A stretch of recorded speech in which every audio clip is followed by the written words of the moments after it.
In today's video, I'm going to teach you how to draw wall thickness in AutoCAD. We're going to keep it simple and accurate by using the M-Align tool, which draws multiple parallel lines at once, perfect for representing wall thickness without extra offsets or trimming. Start by creating a wall guide with a single line. This guide is simply the path your wall will follow. Draw it where you want the center of your wall to run, following the orientation of your floor plan or layout. It doesn't have to be fancy, just a clean line that marks the direction and length of the wall. Next, type mline and press space to activate the multi-line command. Mline draws two or more lines simultaneously, so it's ideal for architectural walls. Before you start clicking points, set how the wall will align to your guide. Type J and press space to open the justification options, then choose 0. 0 justification centers the wall on your guideline, which keeps things balanced on both sides of that guide. It's a reliable choice when you want your original path to sit right in the middle of the wall thickness. Now set the wall thickness by adjusting the scale.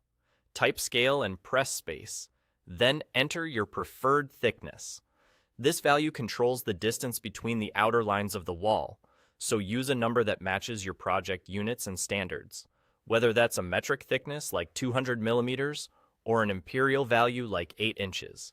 If you're unsure, check your drawing units first, so the number you type produces the width you expect.